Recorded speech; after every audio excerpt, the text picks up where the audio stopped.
Salutations, mes amis, mes champions de la destinée. Quel privilège de vous accueillir aujourd'hui, vous qui cherchez la clé d'une vie de puissance et de purpose. Si jamais vous vous êtes senti comme un boxeur dans un combat inégal, recevant des coups de la vie sans savoir comment riposter, alors écoutez attentivement. Avant de plonger dans les profondeurs de cette vérité transformatrice, si ce message résonne en vous, si vous avez faim de force intérieure, alors je vous exhorte à aimer cette vidéo. Votre j'aime n'est pas qu'un simple clic, c'est un vote pour le potentiel, une déclaration que vous êtes prêt, à embrasser votre véritable identité. N'oubliez pas de la partager avec chaque âme que vous connaissez qui lutte, qui cherche une percée. Et, par la grâce divine, abonnez-vous à cette chaîne et activez la cloche, car nous sommes ici pour libérer le potentiel humain, génération après génération. Mes chers amis, mes bien-aimés champions de la destinée. Avez-vous déjà ressenti cela? Ce sentiment d'être submergé, d'être assailli par les pressions de la vie, comme si vous étiez un navire pris dans une tempête implacable sans gouvernail. Vous travaillez dur, vous priez, vous faites de votre mieux, et pourtant, les obstacles se dressent, les revers s'accumulent, et la fatigue mentale commence à s'installer. Vous avez cette impression que la vie vous lance des balles courbes ou des situations imprévues, des déceptions cuisantes, des défis qui semblent vous dépasser ou et que, malgré toute votre bonne volonté, vous n'arrivez pas à les frapper, à les maîtriser. Permettez-moi de vous partager une vérité fondamentale, une vérité que j'ai prêchée sur toutes les plateformes, des humbles églises de mon pays, les Bahamas, aux plus grandes conférences du monde entier, y compris ici même en Afrique, dans des lieux vibrants comme Abidjan. J'ai vu des millions d'hommes et de femmes succomber, non pas parce qu'ils manquaient de talent, d'opportunités ou même de foi, mais parce qu'ils n'avaient pas compris la puissance de leur propre esprit. Ils n'avaient pas bâti ce que j'appelle un esprit inébranlable, et n'avaient pas exercé leur autorité mentale inhérente. C'est une tragédie de voir un individu doué, plein de potentiel, vivre une vie de frustration et de défaite, simplement parce qu'il n'a pas maîtrisé le royaume le plus important de tous, son propre esprit. 2 Timothée 1 chapitre 7 verset, car ce n'est pas un esprit de timidité que Dieu nous a donné, mais un esprit de force, d'amour et de sagesse.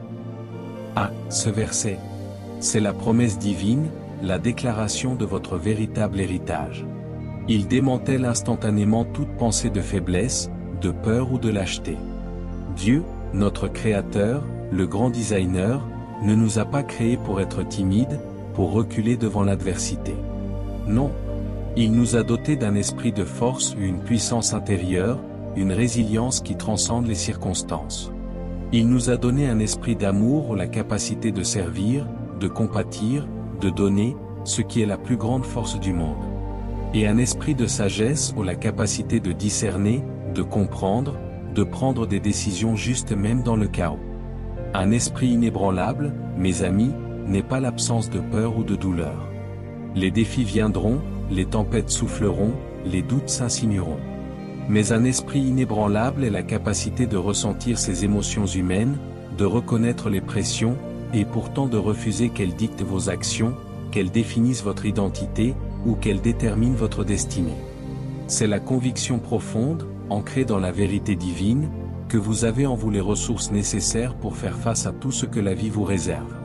C'est la certitude que vous pouvez en sortir non pas diminué, mais grandi, plus sage, plus fort, et plus aligné avec votre dessein. Cette force n'est pas le fruit du hasard ou du privilège. Elle n'est pas réservée à une élite. C'est une compétence, un muscle que l'on développe par la discipline, par la vérité, et par l'application. C'est un choix conscient de prendre le contrôle de votre monde intérieur, de vos pensées, de vos émotions, de vos paroles, afin qu'elles ne soient plus des maîtres tyranniques qui vous tirent vers le bas, mais des outils puissants au service de votre dessein divin. C'est le secret pour déverrouiller la plénitude de votre potentiel. Dans les moments qui suivent, je vais vous guider pas à pas, en décomposant les principes que le Créateur m'a révélés sur la manière de bâtir cette autorité mentale. Préparez-vous à une transformation. Préparez-vous à devenir le maître de votre propre mental. Préparez-vous à vivre une vie de puissance, d'impact et de satisfaction, comme Dieu l'a toujours voulu. Maintenant, mes chers amis, après avoir établi le pourquoi, plongeons dans le qu'est-ce que c'est, et le comment. Parlons de cette notion cruciale que j'ai souvent mise en lumière, l'autorité mentale. Trop de gens la confondent avec une simple attitude positive, une pensée optimiste.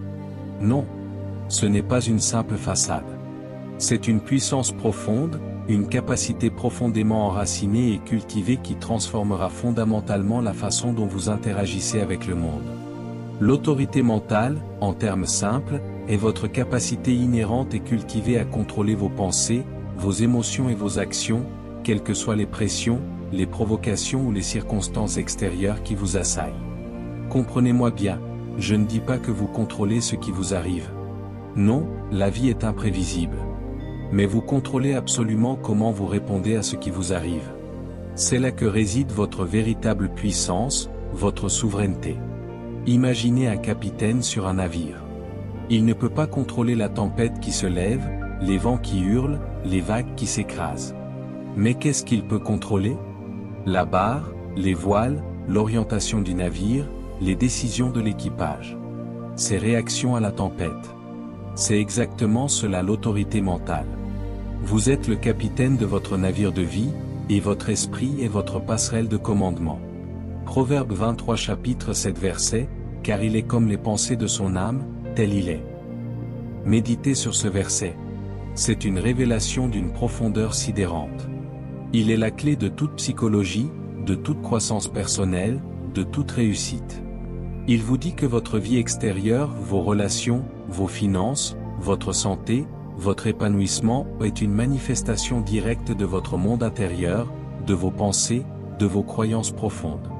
Si vos pensées sont un chaos, votre vie reflètera ce chaos. Si vos pensées sont limitées, votre vie le sera aussi. Mais si vos pensées sont ordonnées, puissantes, alignées avec la vérité de votre potentiel divin, alors votre vie extérieure commencera à manifester cet ordre, cette puissance et cette destinée. L'autorité mentale, c'est de prendre cette vérité au sérieux et de délibérément orienter vos pensées et les garder sous contrôle. Comment l'autorité mentale vous libère-t-elle et vous donne-t-elle le pouvoir de marcher dans votre dessein?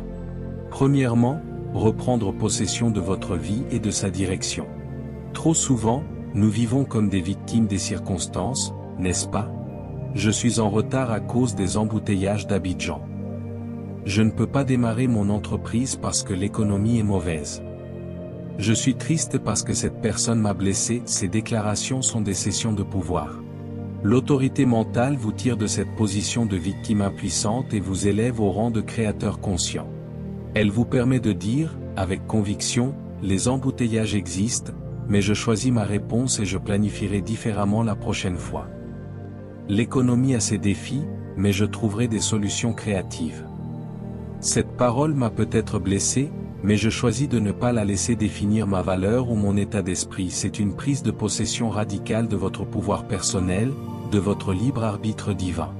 C'est comprendre que bien que vous ne puissiez pas contrôler les vents, vous pouvez toujours ajuster vos voiles.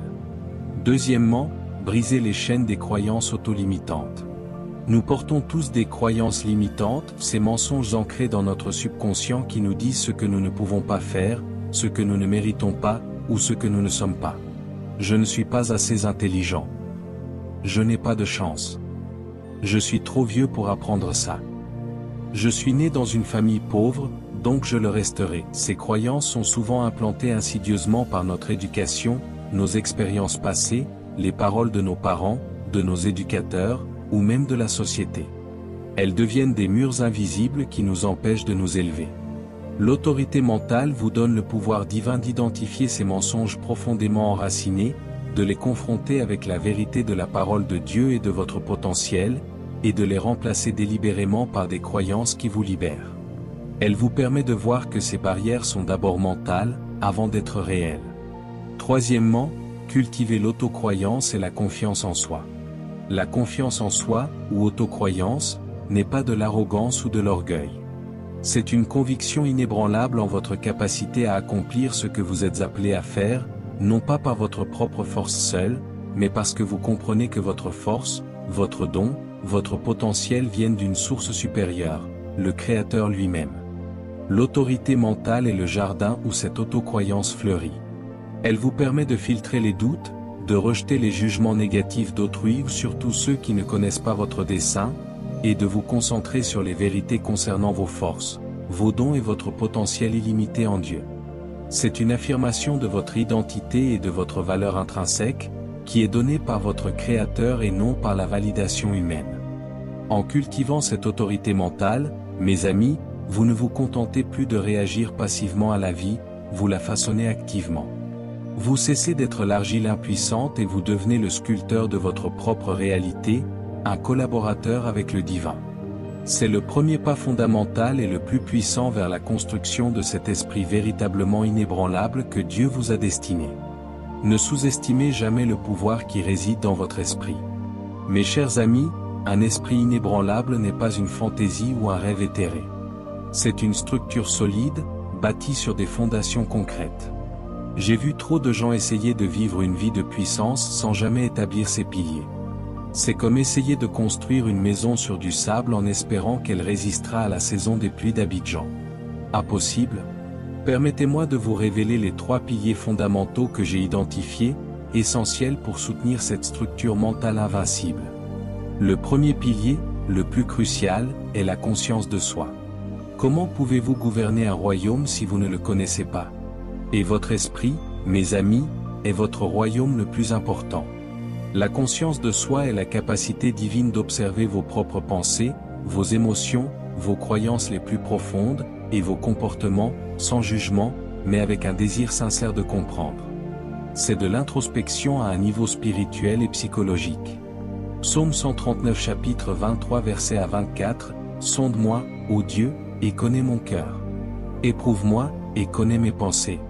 Regarde si je suis sur une mauvaise voie, et conduis-moi dans la voie de l'éternité. » Ce psaume est un appel à l'introspection profonde, une prière pour que le Créateur lui-même révèle ce qui se cache au plus profond de notre être. Pour le docteur Munro, la connaissance de soi est la fondation de toute autorité mentale, car on ne peut pas maîtriser ce que l'on ne connaît pas. Devenez l'observateur de vos pensées, ne vous identifiez pas à chaque pensée qui traverse votre esprit. Voyez-les comme des nuages passant dans le ciel. Sont-elles positives ou négatives? Constructives ou destructrices? Vous poussent-elles vers votre dessein ou vous retiennent-elles dans la peur et le doute? La simple observation est le premier pas vers la non-identification et, par conséquent, vers le contrôle. Ne les jugez pas, observez-les. Comprenez le message de vos émotions, les émotions ne sont pas vos maîtres, ce sont des messagers. La colère indique souvent une frontière violée, la tristesse, une perte, la joie, un alignement. Apprenez à reconnaître ce qui déclenche vos émotions, à comprendre leurs messages sans les laisser vous submerger. Lorsque vous comprenez, vous pouvez choisir votre réponse, au lieu d'être une marionnette de vos sentiments. Identifiez vos croyances fondamentales, nos actions et nos réactions sont souvent guidées par des croyances inconscientes, profondément ancrées, héritées de l'enfance, de la culture, ou de traumatismes passés. Par exemple, si vous croyez au fond de vous que l'argent est la racine de tous les maux, cela affectera votre capacité à prospérer. Si vous croyez que vous n'êtes pas assez bon, cela sabotera vos efforts. La conscience de soi vous aide à déterrer ces racines amères pour les examiner à la lumière de la parole de Dieu et les remplacer par des vérités libératrices sur votre identité et votre potentiel divin. Une fois que vous êtes conscient de ce qui se passe dans votre esprit, vous détenez la clé pour le remodeler. La langue, mes amis, est un outil de création. Ce que nous prononçons à haute voix, et surtout ce que nous nous disons à nous-mêmes en silence, a un pouvoir immense. Proverbe 18 chapitre 21 verset, « La mort et la vie sont au pouvoir de la langue. Quiconque l'aime en mangera les fruits. » Ce verset est non seulement une mise en garde, mais une proclamation de la puissance de la langue. Il ne parle pas seulement de ce que nous disons aux autres, mais de l'impact colossal de notre dialogue intérieur. Votre propre voix intérieure est en train de créer votre réalité, soit en renforçant votre potentiel, soit en le sabotant. Une affirmation n'est pas un simple vœu pieux. C'est une déclaration positive, au présent, chargée d'émotions, que vous répétez consciemment pour reprogrammer votre subconscient. Au lieu de laisser votre esprit dire « je suis un échec », vous affirmez, avec conviction, « je suis divinement équipé pour le succès ». Je suis capable de surmonter tous les défis avec la force de Christ qui me fortifie. Ces affirmations doivent être spécifiques, alignées sur la parole de Dieu, et prononcées avec foi. Faites-en une routine quotidienne, le matin et le soir, et à chaque fois que le doute s'insinue. C'est une conversation continue avec vous-même qui est constamment constructive, encourageante et alignée sur la vérité de votre identité et de votre dessein. Quand une pensée négative ou une critique intérieure surgit, vous la confrontez délibérément et la remplacez. Au lieu de vous fustiger pour une erreur, vous vous dites, ceci est une leçon précieuse. J'apprends et je grandis, c'est un entraînement mental constant, une discipline de l'esprit. Chaque pensée est une graine que vous plantez. Choisissez les graines de vie. Un esprit inébranlable n'est pas un esprit qui ne rencontre jamais de problème ou ne tombe jamais. C'est un esprit qui sait comment y faire face, comment se relever après la chute, et comment en sortir plus fort, plus sage. La résilience est cette ténacité spirituelle et mentale. Jacques 1 chapitre 2 verset à 4. Mes frères, regardez comme un sujet de joie complète les diverses épreuves que vous pouvez rencontrer, sachant que l'épreuve de votre foi produit la persévérance. Mais que la persévérance est son œuvre parfaite, afin que vous soyez parfaits et accomplis, ne manquant de rien. Quel paradoxe! Regardez les épreuves comme un sujet de joie. C'est le secret de la résilience. Chaque épreuve n'est pas une punition, mais un processus de raffinage, un catalyseur pour votre persévérance, qui à son tour, vous rend complet et entier. Et voir les revers comme des leçons, non des échecs, un échec n'est qu'une leçon déguisée. Chaque revers contient une rétroaction précieuse. Posez-vous cette question, qu'est-ce que cela m'apprend? Comment puis-je faire mieux la prochaine fois? Cette perspective transforme la défaite en opportunité de croissance. Développer la flexibilité et l'adaptabilité, la vie est imprévisible, elle bouge, elle change. Un esprit résilient n'est pas rigide, il est comme le roseau qui ploie mais ne rompt pas. Si un plan ne fonctionne pas, il est capable de s'adapter, de changer de stratégie, de chercher de nouvelles voies, plutôt que de s'accrocher obstinément à une approche obsolète. Construire un système de soutien solide, la résilience ne signifie pas être fort seul. Non, mes amis. S'entourer de personnes positives, de mentors spirituels, d'un réseau de soutien, amis, famille, communauté de foi, qui croient en vous, qui vous encouragent et vous rappellent votre dessein lorsque vous l'oubliez, est absolument crucial. Ne sous-estimez jamais le pouvoir d'une communauté bienveillante. En cultivant ces trois piliers où la conscience de soi profonde, l'autodiscours positif et la résilience, où vous construisez une forteresse intérieure que les tempêtes extérieures, les rumeurs, les critiques, les difficultés économiques, ne pourront jamais ébranler. C'est un travail continu, une marche quotidienne, mais chaque effort vous rend plus fort, plus maître de votre destinée, et plus aligné avec le plan divin pour votre vie. Mes amis, la sagesse, sans l'application, n'est que de l'information. J'ai vu trop de gens entendre la parole, comprendre les concepts, mais ne jamais les traduire en actions concrètes. La puissance ne réside pas dans la connaissance, mais dans l'application de la connaissance. C'est pourquoi je veux vous donner des stratégies pratiques, des étapes que vous pouvez implémenter dès aujourd'hui pour manifester cette autorité mentale dans votre vie quotidienne. Dans notre monde moderne, rapide, bruyant, en particulier dans l'effervescence de villes comme Abidjan ou partout où la vie exige un rythme soutenu, votre esprit est constamment bombardé par des informations, des distractions, des soucis.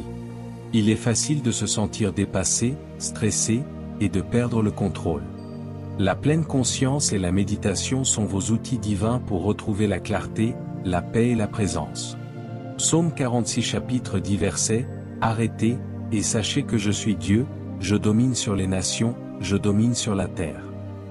Ce verset n'est pas seulement une belle parole, c'est un commandement, une instruction.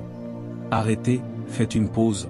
Reconnaissez que Dieu est souverain, que vous n'avez pas à porter le poids du monde sur vos épaules.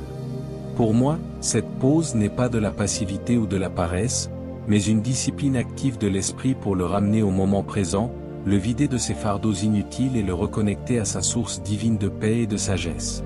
C'est simplement le fait de prêter attention au moment présent, intentionnellement, et sans jugement. C'est observer vos pensées comme des nuages passant dans le ciel, sans vous y accrocher. C'est ressentir votre respiration, les sensations de votre corps, les sons autour de vous, sans les analyser ou les étiqueter comme bons ou mauvais. Cette pratique vous permet de vous détacher des ruminations anxieuses sur le passé et des inquiétudes sur un futur incertain. Elle vous ramène ici et maintenant, là où se trouve votre pouvoir d'action. C'est un temps dédié où vous calmez délibérément votre esprit pour vous connecter à une réalité supérieure. Cela peut être en vous concentrant sur un verset biblique, en répétant un nom divin, ou simplement en vous asseyant en silence, en ouvrant votre cœur et votre esprit à la présence de Dieu. Même 5 à 10 minutes par jour peuvent produire des miracles. Elles réduisent le stress, améliorent votre concentration, aiguisent votre intuition, et augmentent votre capacité à prendre des décisions calmes, claires et inspirées. Faites-en une routine sacrée. Commencez chaque matin avec un moment de silence, même avant de toucher votre téléphone. Avant de vous coucher, prenez un moment pour lâcher les tensions de la journée. Utilisez des applications de méditation guidée, des podcasts spirituels, ou simplement une minuterie pour vous aider à rester discipliné.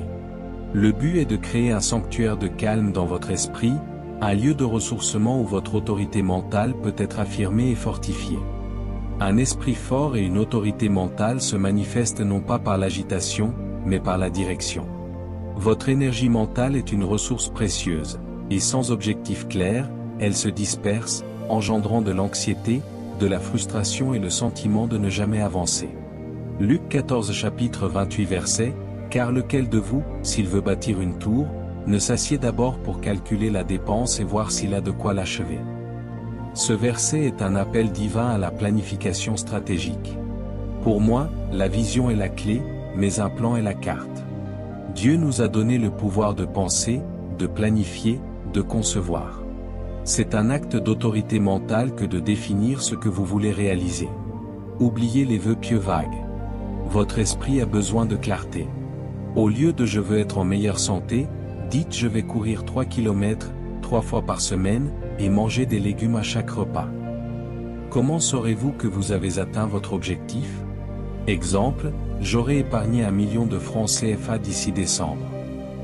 Votre objectif doit vous étirer, vous défier, mais être réaliste et atteignable avec vos ressources et efforts. Votre objectif doit être profondément aligné avec votre dessein de vie, vos valeurs fondamentales, ce qui donne du sens à votre existence. Ne poursuivez pas les objectifs des autres.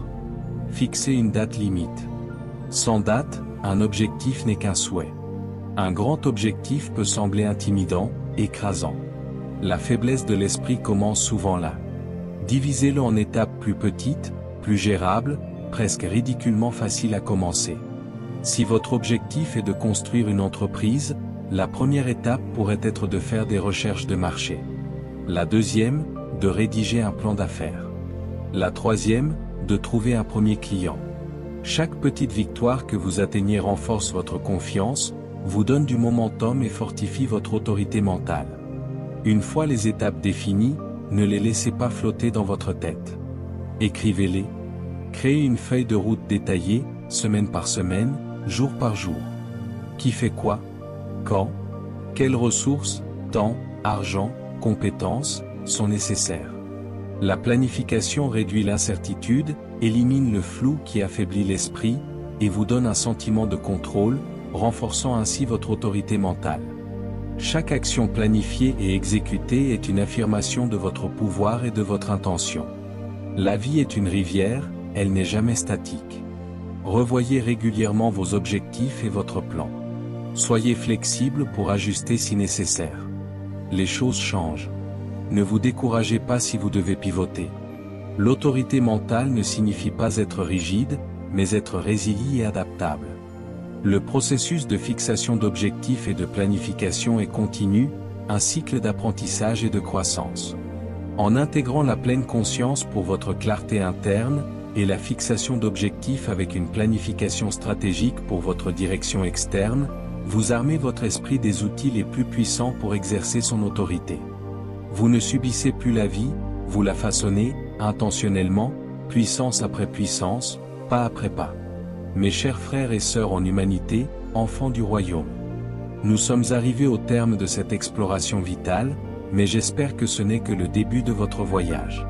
Nous avons plongé dans la sagesse intemporelle, la vérité révélée que j'ai eu le privilège de prêcher, concernant la construction d'un esprit inébranlable et l'acquisition de votre autorité mentale inhérente. N'oubliez jamais cette vérité fondamentale, votre vie n'est pas le fruit du hasard. Vous êtes un produit divin, créé avec un dessein, et Dieu vous a doté de tout ce dont vous avez besoin pour l'accomplir. La force de votre esprit est votre plus grand atout, votre plus grand pouvoir. Elle ne vient pas de l'absence de problèmes, car les défis sont inévitables dans cette vie, mais de votre capacité à les affronter avec conviction, à les transformer en tremplin, et à rester ancré dans la vérité de qui vous êtes en Dieu. Récapitulons ces vérités que nous avons explorées ensemble. Et nous avons compris le pouvoir absolu de votre esprit et la révélation selon laquelle votre réalité extérieure est une manifestation directe de votre monde intérieur. Et nous avons appris à développer une conscience de soi profonde, à devenir l'observateur de vos pensées et le maître de vos émotions. Et nous avons déverrouillé la puissance créative des affirmations et de l'autodiscours positif, ces paroles que vous prononcez et qui reprogramment votre subconscient pour la victoire. Et nous avons embrassé l'art divin de cultiver la résilience, en voyant chaque défi non pas comme une fin, mais comme une opportunité de grandir, de s'élever, et de rebondir plus fort. Et nous avons découvert l'importance vitale de la pleine conscience et de la méditation quotidienne pour ancrer votre esprit, trouver la clarté et la paix au milieu du chaos du monde. Et enfin, nous avons mis en lumière la nécessité de la fixation d'objectifs clairs basés sur votre dessein et d'une planification stratégique pour diriger votre énergie, votre temps et vos ressources avec une intention divine. Mes chers amis, mon appel a toujours été de vous exhorter à ne pas mourir avec votre musique encore en vous.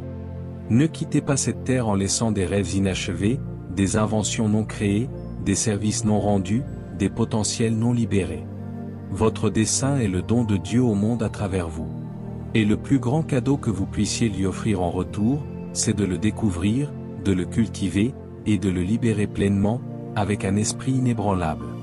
Philippiens 4 chapitre 13 verset, « Je puis tout par Christ qui me fortifie ». C'est la vérité ultime. Votre force ne vient pas de vous-même, mais de la source divine qui réside en vous. Avec cette assurance, vous êtes capable de faire face à tout. Le voyage vers un esprit inébranlable n'est pas une destination, mais un chemin, une discipline quotidienne. C'est un choix que vous faites chaque matin, chaque fois que le doute s'insinue, chaque fois qu'un obstacle se dresse.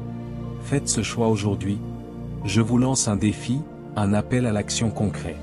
Parmi toutes les stratégies d'autorité mentale que nous avons explorées aujourd'hui, que ce soit une affirmation spécifique que vous adopterez, 5 minutes de pleine conscience que vous intégrerez à votre journée, ou la redéfinition d'un objectif majeur dans votre vie, ou laquelle allez-vous non seulement écouter, mais aussi appliquer concrètement dès cette semaine pour faire face à un défi qui se dresse devant vous?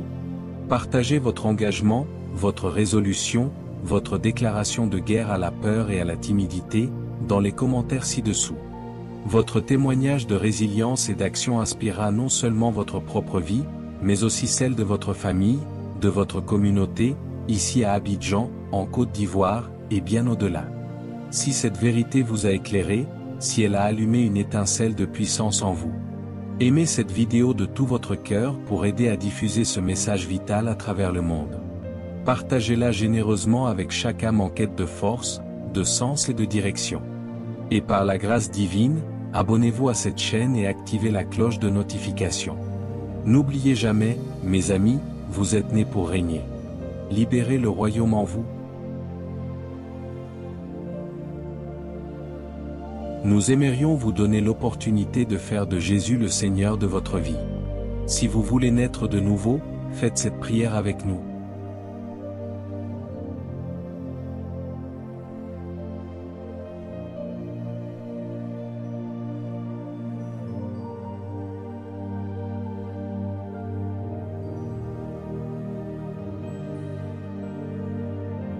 Père Céleste, je reconnais que je suis un pécheur et que mes paroles ont parfois été une source de mal plutôt que de bien. Je crois que Jésus-Christ est ton Fils unique, qu'il est mort sur la croix pour mes péchés et qu'il est ressuscité pour me donner une vie nouvelle. Je me repens de mes péchés et je te demande pardon. J'ouvre la porte de mon cœur et je t'invite, Jésus, à être mon Seigneur et mon Sauveur personnel. Je te donne ma vie, mes pensées et mes paroles. Afin que mes paroles soient des paroles de vie, d'amour, de foi et de sagesse. Qui honorent ton nom et bâtissent ton royaume. Au nom de Jésus, Amen.